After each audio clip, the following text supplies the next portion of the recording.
muito bem, de volta aqui com o Supermanhã, o ponto alto da notícia, preparando tudo, os mínimos detalhes, para que essa entrevista possa chegar com clareza, tranquilidade, até você onde você estiver, tá? Olha, o Brasil vive um momento importante, o Nordeste vive um momento importantíssimo, quando o assunto envolve transplante, em especial transplante de fígado. Aqui ao meu lado, o professor José Milson, que conhece de perto essa história, porque recebeu um fígado transplantado, tá? E ao meu lado também, ao lado dele, a Eire Malena, ela que é mestre em psicologia e trabalha na central de transplantes. A gente está falando que o Nordeste vive um momento importante, mas um capítulo dessa história devemos ao vizinho estado de Pernambuco, aonde o médico Cláudio Lacerda, grande profissional, atingiu a marca de 1000 transplantes bem-sucedidos aqui na região. E um deles foi exatamente do professor José Milson. Eu já conheço a história do professor há alguns anos, a gente já trabalha esse tema do transplante, a importância dele também no rádio há algum tempo, com a nossa amiga Lisier Ferro, também conheci através do professor José Milson, e hoje estou conhecendo aqui a Eire Malena, ela que tem uma atividade importante também ligada à central de transplantes. Ambos estão aqui para divulgar exatamente um livro, ou o lançamento do livro, contando a história exatamente do médico Cláudio Lacerda e desses transplantes, esses casos bem-sucedidos, alguns, né, que foram retirados para compor esse livro, que vai acontecer exatamente no dia 11, às 19h30, tá? No Conselho Regional de Medicina aqui de Alagoas. A doutora Leila Tojal é a grande articuladora desse evento, não pôde estar presente hoje na entrevista, mas estamos aqui com os nossos dois convidados. O professor José Milson, que é um gentleman, né? Ele vai me deixar, claro, conversar logo com a Eire Malena. Ela que é psicóloga, está aqui também acompanhando essa entrevista. Eire, seja bem-vinda ao Supermanhã. O tema transplante, né, é um tema recorrente, empolgante acima de tudo, porque que bom que a ciência deu ao homem a possibilidade de consertar alguns intercalços, né, aí com a doação de um órgão e implantar em outra pessoa. Você já trabalha na central de transplantes há quanto tempo, ele? Há exatos 13 anos. 13 anos, você tem uma história. Na central de transplantes. Muito... Antes de eu me pensar em ser psicóloga, eu já trabalhava com central de transplantes. Já trabalha, fala mais perto, você tem uma vozinha mais sensível, né? Mas o professor fala alto na aula, né? A gente não percebe, o professor vai dando aula, vai perdendo a audição. Aí fala cada vez mais alto. E o senhor tem mais estrada do que eu saber o que é isso. De vez em quando minha mulher chama a minha atenção. Pois é, porque a gente fala alto demais. Eire, me diga uma coisa, você tem uma atividade importante, você é psicóloga da central.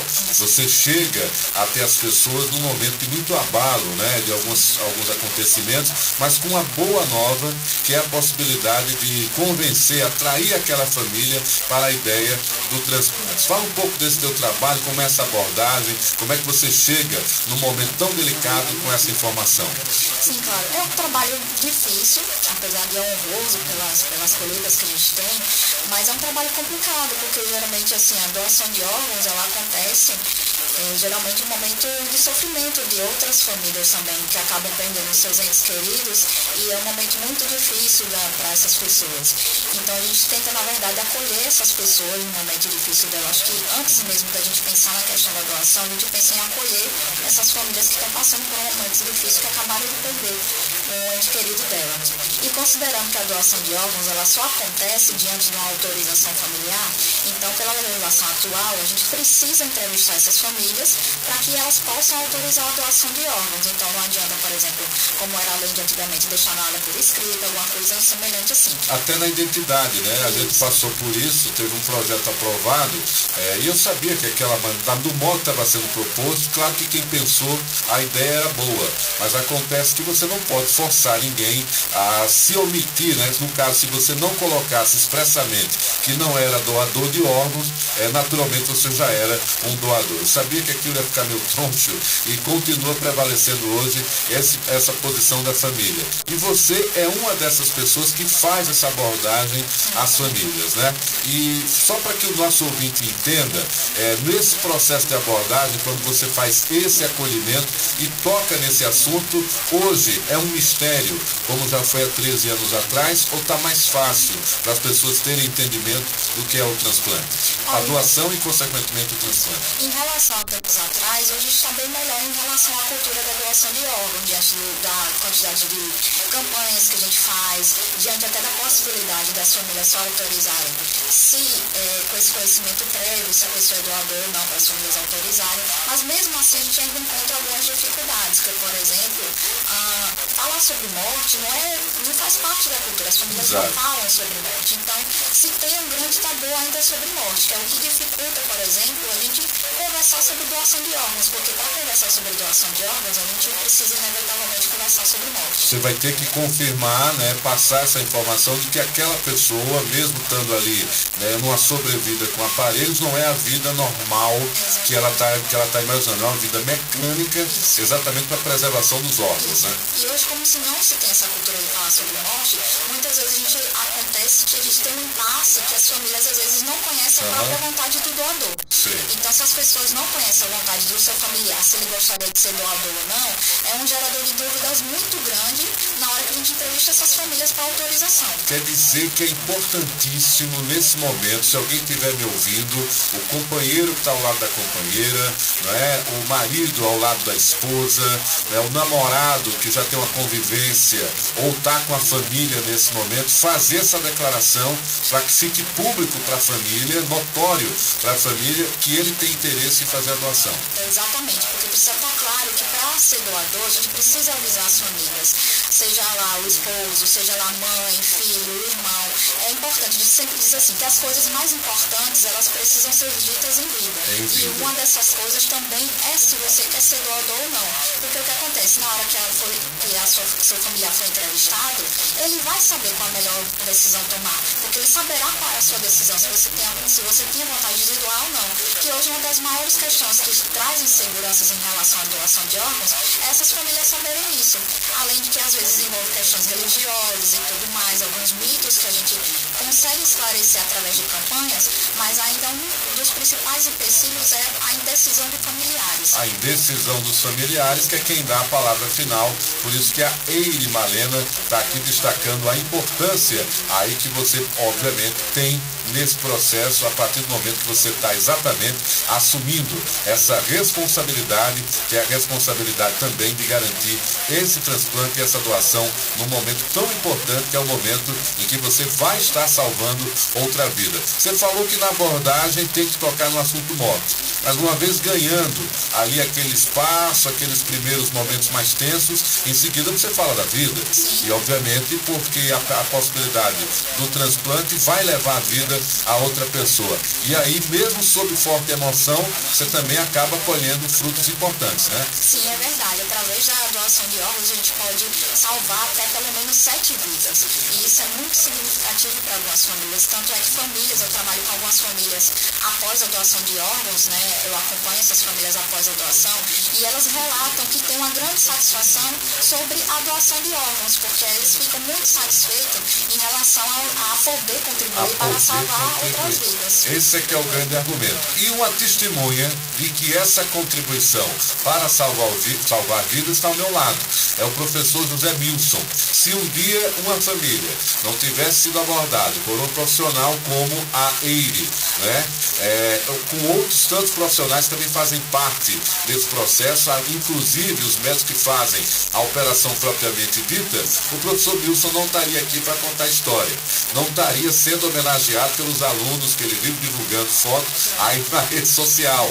Ele que é um professor muito querido. Então, quer dizer, esse tipo de processo, professor, é o que resultou, inclusive, na sua sobrevida e que vida importante depois de um transplante. Muito bom dia, professor. Bom dia, Marcos. Bom dia, ouvintes. Realmente, Marcos, fica marcado na cabeça da gente essas coisas. Eu me lembro que eu estava no Recife, porque eu era o primeiro da fila, que a minha situação era gravíssima. E me ligaram dizendo que eu fosse para o Recife, que o primeiro fígado que fosse compatível comigo seria doado para mim. Então fomos ao Recife exatamente no dia 15 de agosto de 2013. Está chegando o aniversário, o seu novo aniversário, eu não sabia disso. Exatamente. Foi no 15 de agosto. Aí fomos ao Recife, ficamos lá ansiosos, e no dia 9 de setembro, quase um mês que eu estava no Recife, ansioso pra caramba, Recebi um telefonema da Central de Transplantes de Pernambuco, dizendo que eu fosse para o hospital, que tinha aparecido um fígado compatível e que a minha vida poderia ser salva. Eu fui, parecia que eu estava indo para uma festa. Parecia que eu estava indo para a maior festa do mundo. Era a minha salvação. Era a minha oportunidade de continuar vivo.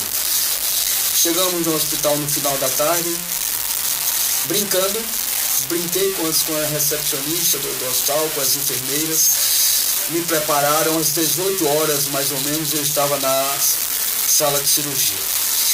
E eu mesmo que passei para a mesa de operação, eu estava conversando, brincando mesmo, conversando com o anestesista, Dr. Juliano, e me aplicaram anestesia nesse momento, e aí eu apaguei. Apagou, né? Mas aí já estava nas mãos do Dr. Cláudio Lacerda. Do Dr. Cláudio, Dr. Américo, Dr. Paulo, Dr. Val, que fazem parte da equipe. A equipe grande, né, professor? E aí fui informado que às 5 horas da manhã terminaram a cirurgia.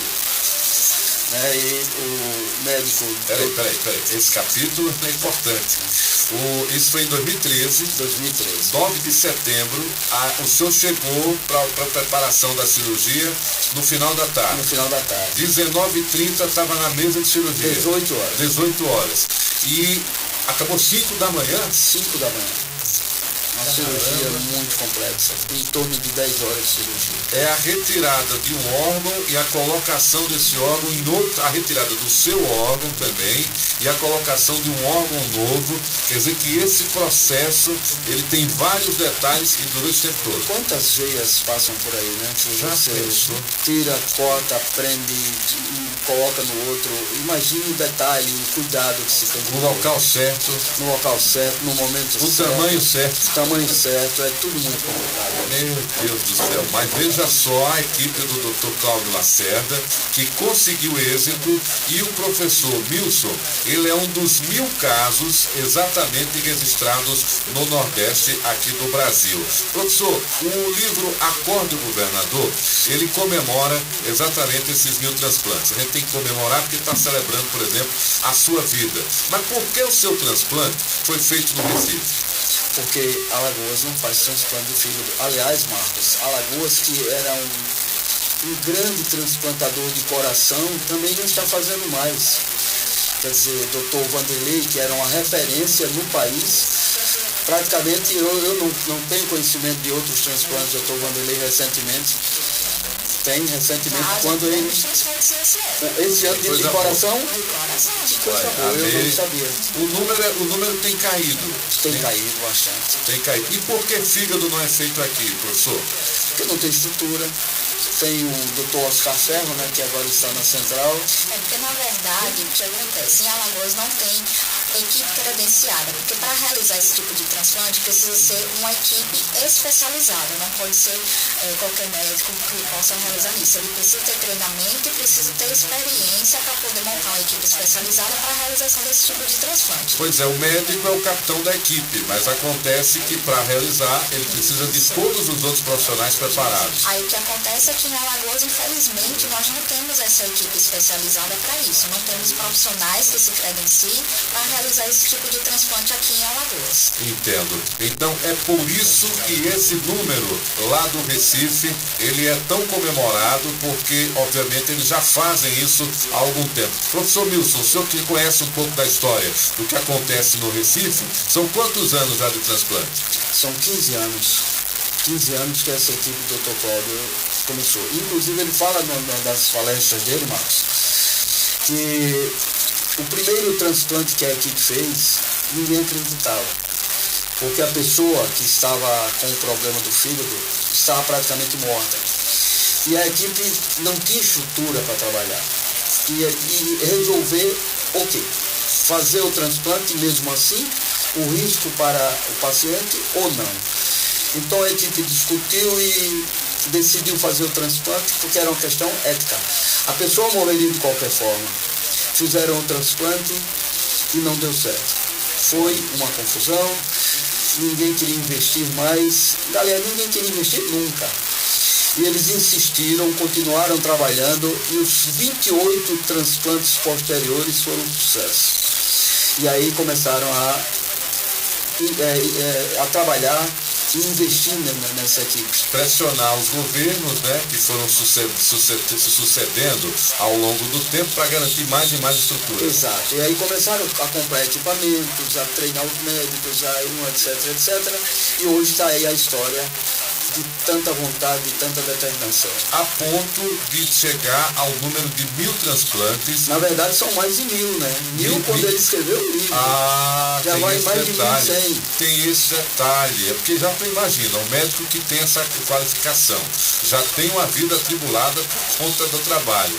E ainda encontrar tempo para escrever um livro. Então quando ele escreveu, ele começou quando bateu 1.000. Mas já passou desse número. Passou, já vai mais de 1.100. E entre esses operados são muitos alagoanos, porque Alagoas não consegue fazer. Um detalhe importante, eu passei um mês no Hospital Jaime da Fonte durante o transplante. Durante esse período, no mês de setembro de 2013, foram feitos 9 transplantes pela equipe. 5 alagoanos. Olha só, que coisa, hein? Os alagoanos sendo salvos em Pernambuco, aí pela equipe do Dr. Cláudio Lacerda, que escreveu esse livro e botou um título muito emblemático: Acorde o Governador.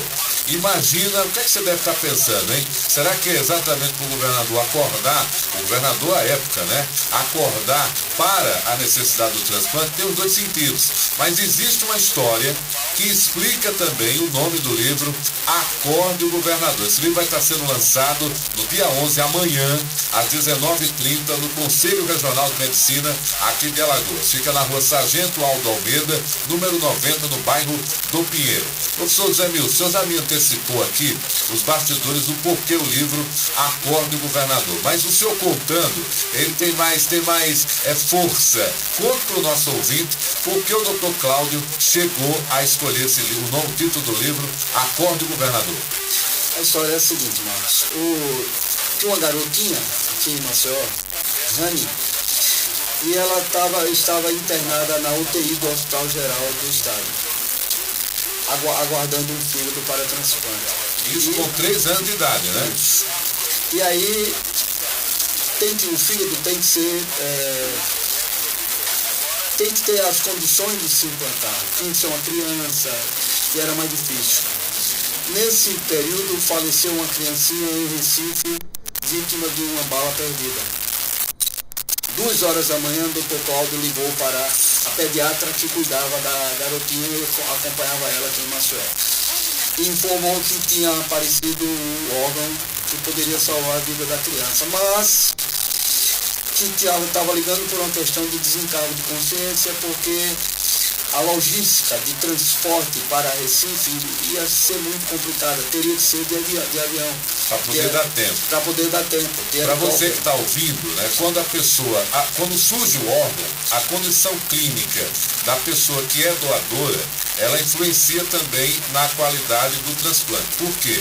Porque vai ter que ser mantida viva, né, por aparelhos, tá bom? Tem a morte cerebral, mas vai ser mantida por aparelhos. E o órgão também tem um tempo de sobrevida para poder servir para doação. Por isso que o doutor Cláudio estava preocupado, falou, não vai dar tempo. Aí a pediatra aqui disse que ia tentar.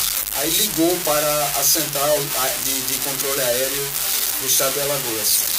E o oficial que a atendeu disse que era impossível. Como é que eu vou mandar agora para um caso desses, um helicóptero para Recife? Eu não tenho autoridade para isso. Ela perguntou, quem é a autoridade para eu responsabilizar pela morte dessa criança? O oficial disse, passe para o seu superior. Aí ele disse que o superior também não teria condição de autorizar. Se quem é que tem condição de autorizar? O governador, somente o governador. Ela disse, então acorde o governador. Então acorde o governador. E assim foi feito. E assim foi feito. Acordaram o governador, a criança foi transplantada para o Recife, hoje tem 11 anos de idade. 11 anos. 11 anos, quem era o governador? O senhor lembra? Me perguntaram isso, eu não sei. Não sei, mas está no livro. Mas está no livro. Tá o no doutor livro. Cláudio amanhã na palestra deverá dizer. Ronaldo Lessa. O governador, pronto, minha memória está falando ali. Assim também. Ronaldo Lessa ou Theo. Nesse período aí, transição. Não, mas foi o Ronaldo. Agora, amanhã o doutor Cláudio deverá ser isso. Ele vai confirmar. No Conselho Regional de Medicina. Acorde o governador. A Rani, que tem 11 anos, 13 anos, né? 11 anos. 11 anos. Ela é a garota que estampa a capa do livro Acorde o Governador. E, obviamente, claro, esse livro está causando um maior rebuliço aí em todo o Brasil, principalmente no Nordeste, onde já foi lançado em todos os estados, só falta Alagoas. Só falta Alagoas. Agora, uma coisa interessante, Marcos, que eu fiquei pensando. O título do livro deve-se muito mais, eu acho, a pediatra. A pediatra, a gente precisa descobrir o Ela nome dela. Exatamente, porque ela que pediu para acordar o governador, e ela teve uma determinação incrível, né? E que é isso que todo profissional devia ter. Acorde o governador. Sabe, acreditar no que está fazendo e curtir, vibrar com o que faz. Porque senão ela diria, já que não tem solução, perdemos deixa mesmo. pra lá. E ia dormir, né? Ia dormir. Já pensou? Exatamente. Mas a inquietação, e eu acho que a Eire Malena, que trabalha com outros profissionais no dia a dia, são essas pessoas que fazem a diferença, né, Eire? Isso, exatamente. A gente precisa de profissionais que estejam engajados, que acreditem, que estejam acordados mesmo para a causa. Porque, assim, muitas vezes a gente trabalha madrugada dentro. Madrugada então a gente trabalha justamente acordado. Ia ser a minha próxima pergunta em relação a você, porque as pessoas não conhecem muito o trabalho da Central e sempre que vem alguém aqui a gente fica mostrando como é que isso funciona. A Lisier tem histórias que contou para mim de pelo menos conversas de 2, 3 horas. Isso em altas horas da madrugada, avançando para conseguir com que uma família viesse autorizar uma doação. Essa é uma realidade de vocês, né? Sim, muitas vezes acontece. A doação de órgãos, na verdade, ela não tem hora para acontecer. Ela pode estar acontecendo agora, ela pode estar acontecendo de madrugada, não tem hora. E sim, muitas vezes a gente acompanha essas famílias durante todo o processo.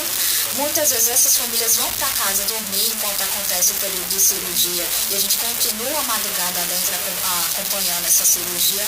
Um processo de doação, assim, desde o começo até o final, ele dura no mínimo cerca de 10 horas. 10 horas. Cerca de 10 horas.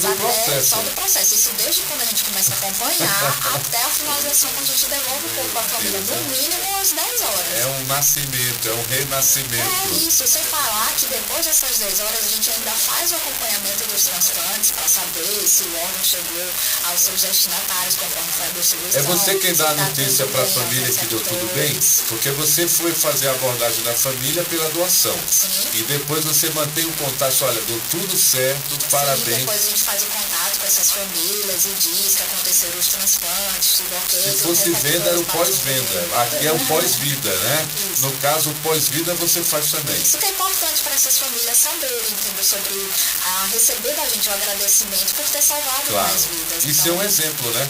Desses casos que você já atuou diretamente, teve algum que lhe marcou ele? Eu te pergunto isso porque ou pela demora, ou pelo caso que era complexo de quem ia receber o órgão e de repente deu tudo certo, algum caso marcante, sem revelar nomes, né? Porque eu sei que vocês têm um critério ético nessa história toda, mas lembra aí de algum caso? Nossa, um caso que me marcou muito foi minha primeira entrevista familiar, né? A primeira vez que eu fiz, que a gente geralmente faz um acompanhamento com 2 ou 3 pessoas para realizar essa entrevista, né? Que é toda uma equipe que precisa estar ciente de todas as informações. Aí eu me lembro qual foi a primeira vez que eu fiz a minha entrevista familiar.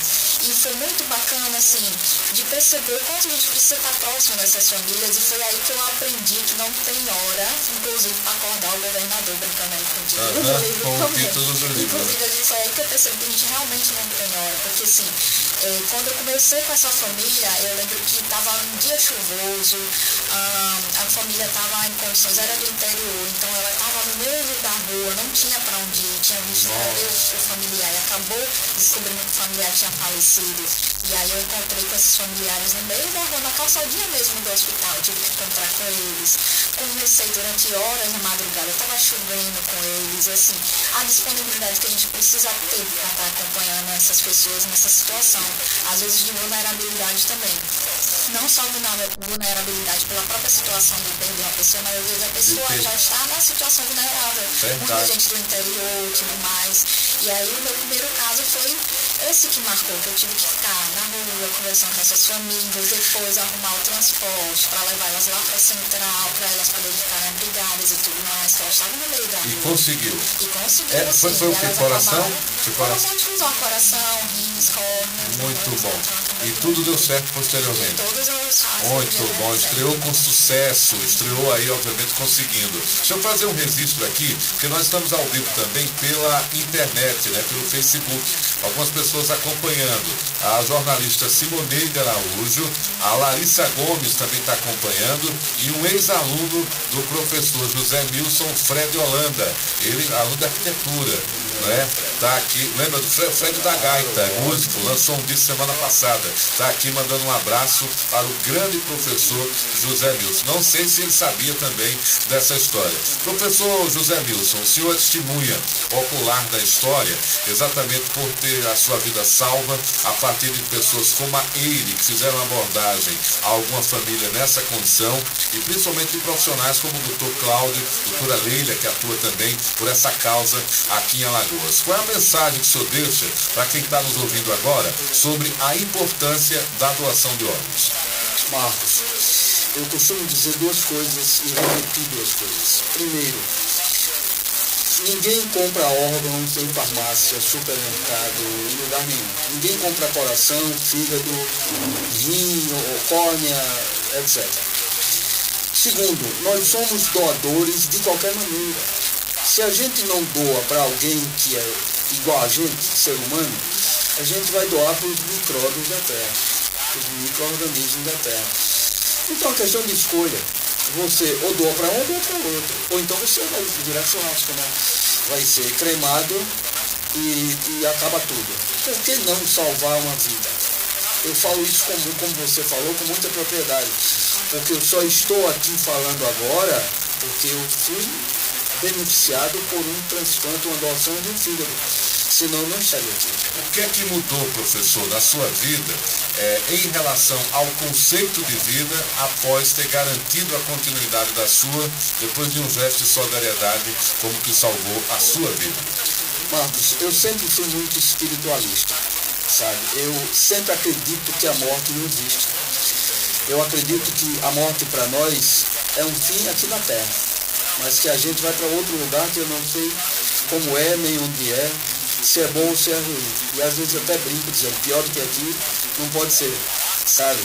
Mas o meu conceito de vida, de continuidade, de crescimento, de irmos para outro lugar, ficou mais forte ainda. Eu hoje, sinceramente, eu disse quando eu estava na UTI, pensando sozinho, porque a gente não tem muita conversa, e eu entreguei a Deus a minha vida e eu pedi a Ele para ficar mais um pouco, que eu acho que eu teria que fazer aqui na Terra ainda, sabe? Eu acho, mas quem tinha que saber era ele, não era eu.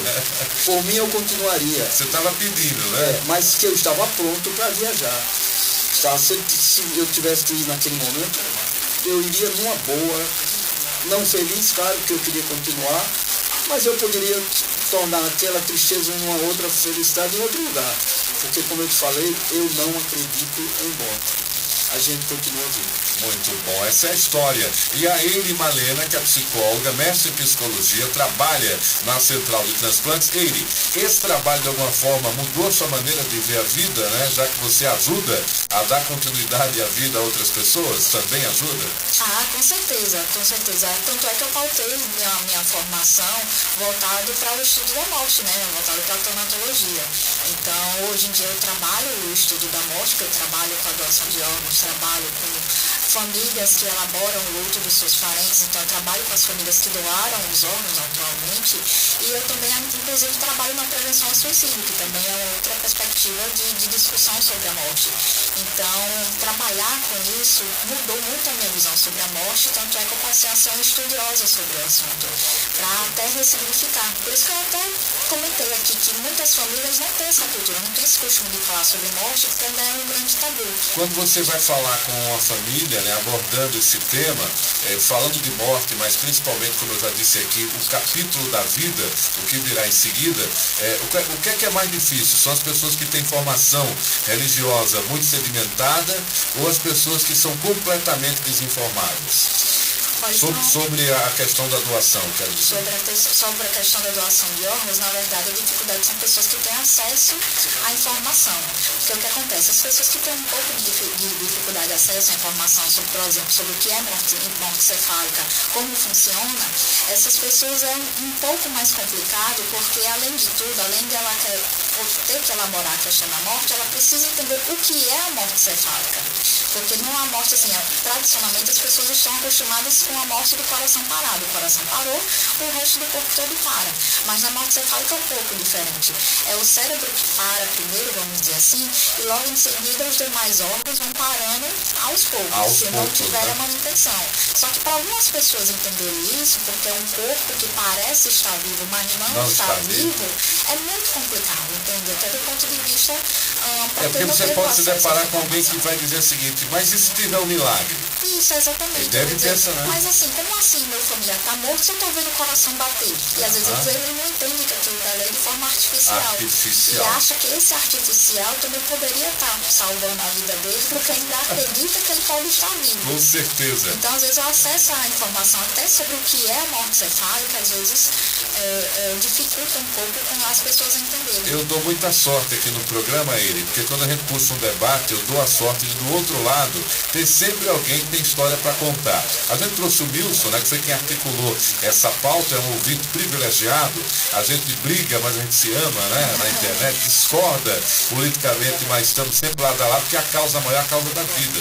E o professor tem essa compreensão muito boa. E tem outro ouvinte que também passou por algo assim e está vivo graças a um transplante, é o Sandoval. Ele está na linha esperando ansiosamente para participar também. Alô, Sandoval, tudo bom? Alô, Márcio Rodrigues. Primeiramente, bom dia a todos, entendeu? E quero mais uma vez parabenizar pelo sucesso do seu programa, entendeu? Por essa divulgação maravilhosa que você faz. E depoimento de tantas pessoas que passaram pelo que eu passei e hoje estamos bem, graças a Deus. Eu estou bem, muito bem. Tá morando em Marechal ainda? Ainda continuo morando aqui no Eldorado, aqui próximo ao Rio. Por isso que o cara tá bem, rapaz. Mora em Marechal, né? Vai na praia. Bem é pouco, viu? Nossa, eu nunca vi tanta felicidade. Muito legal. Só para que o nosso ouvinte relembre, conta como foi a tua história. O teu transplante aconteceu em que ano, Sandoval? Aconteceu em 2012. Foi no dia 29 de janeiro de 2012. Foi fígado também? Foi o fígado.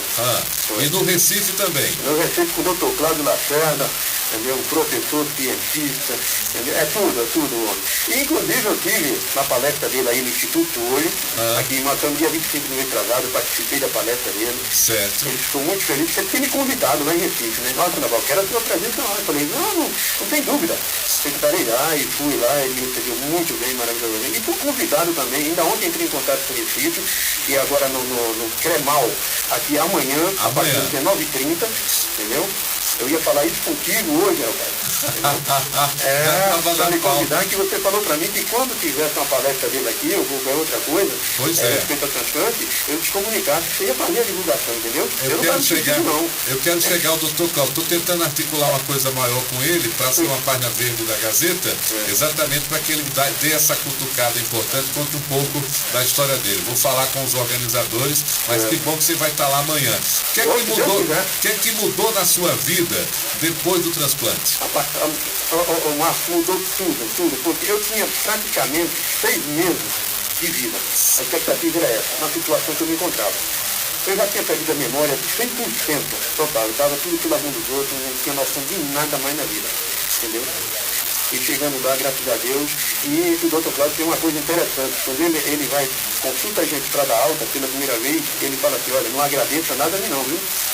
Agradeço a Deus. Olha Eu aí. aqui só dou uma mãozinha. Que legal, eu só sou instrumento, né? Só sou instrumento, entendeu? Essa consciência dele é muito boa. E é um instrumento de primeira qualidade. Muito bom. E outra coisa, sem contar com a figura humana que ele é. Dr. Cláudio, a gente fala com ele no estacionamento, nos corredores do hospital, entendeu? Ele atende da melhor maneira, entendeu? É uma pessoa fora de série. Show de bola. Sandoval, prazer falar com você de novo. É o Sandoval de Marechal, até rimou, né? Prazer é todo meu, Marcos. Um abração, obrigado pela audiência qualificada. Amanhã a gente se vê lá, hein? Se encontraremos lá com certeza. Se Deus quiser. Muito obrigado. Tchau, um abraço a todos. Valeu. Sandoval destacou lá do mano do Dr. Cláudio e o professor José Mil, sempre que fala do Dr. Cláudio Lacerda, fala com esse brilho no olhar diferente. É um homem diferente, professor. Dr. Cláudio é iluminado. Como disse Sandoval, simples. Quem vê aquela figura andando pelos corredores lá do hospital, atendendo as pessoas, com a simplicidade, com a humildade, como ele falou, com a consciência de que ele é apenas um instrumento, que ele não é o Deus é o outro, tá? A gente, cada dia que passa, vai admirando mais. Muito bom, show de bola. Essas histórias que eu queria contar para vocês aqui no Supermanhã, desta quarta-feira, aqui com a presença da Eire Malena, que é mestre em psicologia. Começando da Eire para cá, Eire, eu queria que você convidasse as pessoas e, obviamente, para o lançamento desse livro e, na sua avaliação, qual a importância do livro Acorde do Governador? O livro é muito bacana porque traz justamente as histórias de sucesso. Eu acho que o livro alerta muito a sociedade, a todo mundo que possa ter contato com essa informação, sobre a importância da doação de órgãos, que justamente mostra assim, os frutos disso, o quanto esse trabalho é importante, porque assim, no livro contam as histórias, os relatos dos casos, o que aconteceu, o quanto as equipes que trabalham com isso trabalham de forma engajada para que a gente tenha essas histórias de sucesso. Então, se ele está contando essa história de sucesso, a gente deve muito às famílias que doaram, por exemplo. Eu acho que é uma homenagem a quem doou, né? Fundamentalmente. Exatamente, porque assim, se a gente pode contar histórias de sucesso, se a gente pode estar com pessoas assim como o professor aqui do lado conversando com ele, é ainda bem por essas famílias também. Se essa equipe toda trabalhou, é por essas famílias também. Eu acho que acredito que o livro é uma grande história de sucesso, um grande resultado de sucesso e da importância da doação de Eu vou esperar o seu. Eu vou esperar o seu sobre o olhar da psicologia, hein? A Eire, a gente sabe que você absorve muito as informações, se você botar no papel as histórias que você tem para contar, com certeza a gente vai se maravilhar com elas também. Tem aqui a participação do Paulo Lima, está acompanhando aqui o nosso programa, divulgando o aniversário da filha dele, a Gessa Salomão. Tem o Nado Torres, está em Outro Paraíso, lá também na Barra de São Miguel. Tem a Lourdes é minha vizinha, em Maceió, mora no Guarujá, Outro Paraíso. Obrigado pela audiência aí pelo Facebook. Tem a Janda Maria, a Janda é professora da Universidade Federal de Alagoas e também acompanha o nosso programa. Muito obrigado aí pela participação de todos, né? O Fred, eu já falei, grato aí por quem está conectado comigo aí pela internet. São 10h58. Professor José Milson, qual a importância do livro Acorde do Governador e principalmente esse lançamento acontecendo aqui em Maceió? Exatamente, Marcos, divulgar o sucesso dos transplantes de órgãos.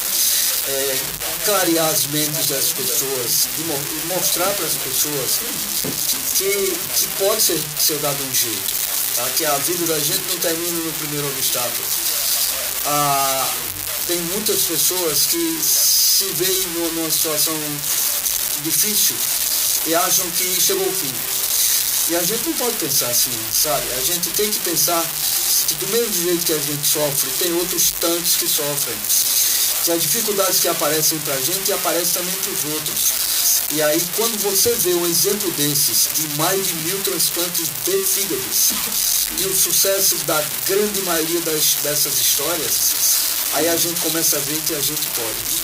A gente começa a ver que existe um superior, que existe um Deus que está querendo que a gente acredite, que a gente tenha coragem, que a gente trabalhe, que a gente viva, que a gente não desanime nesse mundo. Então, fundamental. E Dr. Cláudio, eu tenho vontade de escrever um livro, já comecei até contando a história desse transplante meu, o Dr. Cláudio, com o lançamento desse livro dele, está me motivando muito a fazer isso. Legal, show de bola. Seu nome aparece no livro? É assim que funciona? Ou é o seu caso também está no livro, ou ele fala sempre genericamente? Não, ele deve falar genericamente. Eu não li o livro ainda. Estou curioso para ver como é que ele estruturou esse livro aí. Eu também não vi o livro ainda, vou ver amanhã. Sabe, tem um paciente que chegou lá, um baixinho de Alagoas, chorava muito. Será que é isso que ele conta? Ou ele conta exatamente como é o processo de recuperação, a esperança aí pela vida para que tudo viesse realmente a dar certo? Eu, particularmente, estou muito curioso para conhecer o Dr. Cláudio nesses últimos 2 anos, né, que a gente aborda esse tema aqui, que é o período que eu conheço o professor Mills, desde quando estava em outra emissora. Eu estou impressionado com essa dedicação dele e eu sei que o alagoano é muito grato a não só o Wilson, o Sandoval e outros tantos alagoanos que sobreviveram exatamente a um transplante com o apoio do Dr. Cláudio Lacerda. É um personagem assim que eu acho imprescindível para que a gente possa dar destaque merecido que ele realmente merece aqui em Alagoas. Professor José Mills, muito obrigado aí mais uma vez por essa participação importante dentro do nosso programa, o Supermanhã. Agradecer também a Eire Malena, que é mestre em psicologia e não tem hora para trabalhar pela Central de Transplantes, e obviamente mando um abraço a toda a nossa equipe, a nossa querida Lisier, que está aí emocionalmente ainda abalada com os últimos acontecimentos, mas obviamente, Lisier, você sabe que Deus está com você a todo momento. Você é uma mulher de muita fé. Leve o nosso abraço para ela também, Eire. Muito obrigado pela sua presença e até uma próxima oportunidade. Obrigado. Professor José Mills, palavra final é sua, hein? Amanhã o livro Acorda o Governador, a partir das 19h30, no Conselho Regional de Medicina de Alagoas, a presença dele, hein? Cláudio Lacerda, o homem que mudou a história do transplante de fígado aqui no Nordeste. Fique à vontade aí, professor, para as suas considerações finais. Obrigado a você, Marcos, como sempre, ajudando, divulgando essa nossa vontade de ajudar, e lamentar a não presença da doutora Leida com a gente aqui, não pela ausência dela, mas pela doença do esposo dela. E que ela também acredita, eu sei que acredita, que ela vem lutando com isso já há algum tempo, mas que ela tem certeza de que vai dar tudo certo, que será um sucesso e que o esposo também vai superar os problemas juntamente com ela, que vai dar tudo certo. Muito bem. Leila Tojal, filha de um grande comunicador, Luiz Tojal, irmã de um grande amigo meu, Álvaro Tojal. Se você não sabe da minha história no rádio, ela começa exatamente porque um dia surgiu o Alvinho, o Álvaro Tojal. Foi quem me levou para um trabalho exatamente no rádio, mesmo antes de eu passar no vestibular. No vestibular que ele me entrevistou, eu não havia passado. E mesmo assim ele me garantiu um estágio, e isso foi que obviamente me encantou ainda mais com o mundo do rádio. Tenho muito respeito pela família Tojal aqui em Alagoas. Aos dois, até uma próxima oportunidade. Esse tema não se esgota aqui. A doação de órgãos é uma pauta aberta aqui no programa, que estamos falando de vida, e a vida a gente vive a todo dia, tá? Eu vou para um rápido intervalo comercial. Daqui a pouco eu volto para a segunda hora aqui do nosso Supermanhã, dentro da programação da Jovem Pan News. Até já.